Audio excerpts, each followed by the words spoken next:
உள்ள குழந்தைகளே, இன்று நான் உங்களுக்குச் சொல்லப் போகும் கதை மிகவும் எளிமையானது. ஆனால் அதன் அர்த்தம் மிகவும் ஆழமானது. ஒரு சிறிய நல்ல செயல் எப்படி நம் வாழ்க்கையில் பெரிய நல்லதாய் திரும்பி வரும் என்பதை இந்த கதை நமக்குச் சொல்லுகிறது. பல ஆண்டுகளுக்கு முன்பு பசுமை நிறைந்த அமைதியான ஒரு கிராமம் இருந்தது. அந்த கிராமத்தில் மக்கள் எளிமையாக வாழ்ந்தார்கள். அவர்களுடைய வாழ்க்கை பெரிய வசதிகளால் அல்ல, நல்ல மனங்களால் அழகாக இருந்தது. அந்த கிராமத்தில் ஒரு நல்ல மனம் கொண்ட இளம் மனிதர் வாழ்ந்தார். அவர் பேசும் வார்த்தைகள் மென்மையாக இருக்கும். அவர் பார்வையில் கருணை இருக்கும். யாரையும் புண்படுத்தக்கூடாது என்று எப்போதும் மனதில் வைத்துக் கொண்டவர். யாராவது சிரமத்தில் இருந்தால் இது என் பிரச்சனை இல்லை என்று அவர் நினைக்கவே மாட்டார். அவருடைய மனம் உடனே உதவ வேண்டும் என்று சொல்வது போல இருக்கும். ஒரு நாள் காலை அவர் தனது வீட்டிலிருந்து வெளியே வந்தார். சூரியன் மெதுவாக வானில் எழுந்து கொண்டிருந்தது. வெளிச்சம் மென்மையாக சுற்றிலும் பரவியது. பறவைகள் இனிமையாக கூவிக்கொண்டிருந்தன. அந்த காலை மிகவும் அமைதியாக இருந்தது.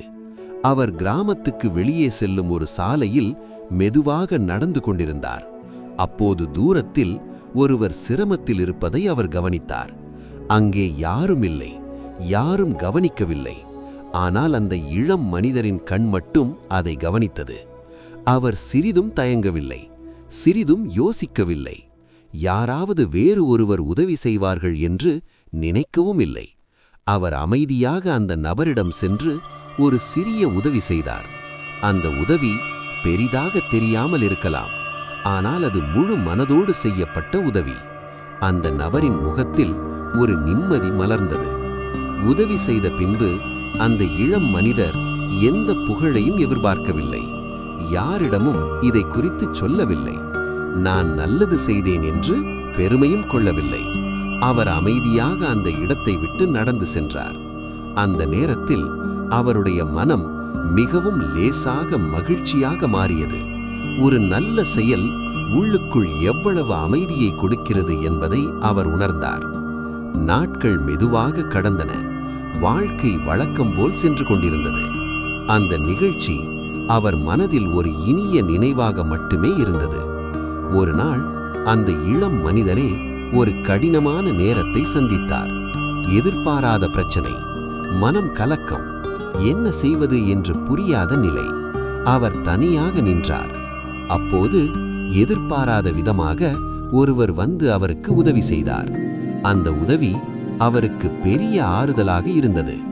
அந்த நிமிடத்தில் அவருடைய மனம் மெதுவாக அமைதியடைந்தது. அந்த நேரத்தில் ஒரு உண்மை மெதுவாக அவருக்கு புரிந்தது. ஒரு நாள் முழு மனதோடு செய்த ஒரு சிறிய நல்ல செயல் இன்று நமக்கு உதவியாக திரும்பி வந்திருக்கலாம். நல்லது என்பது ஒரு விதை போல. அதை மண்ணில் விதைத்தால் அது ஒரு நாள் மலராக திரும்பி வரும். அதை யாரும் நினைவில் வைத்திருக்க வேண்டியதில்லை. கர்மா அதை மறக்காது. குழந்தைகளே, இந்த கதை நமக்கு சொல்லும் அழகான பாடம் என்ன? நல்லது செய்ய பெரிய விஷயங்கள் தேவையில்லை. ஒரு சிறிய உதவி, ஒரு இனிய புன்னகை, ஒரு நல்ல வார்த்தை போதுமானது. நாம் கருணையுடன் வாழ்ந்தால் நம்முடைய வாழ்க்கையும் அழகாக மாறும். கர்மா நிச்சயமாக ஒரு நாள் நல்லதாய் நமக்கு திரும்பி வரும். இதுதான் இந்த கதையின் அழகான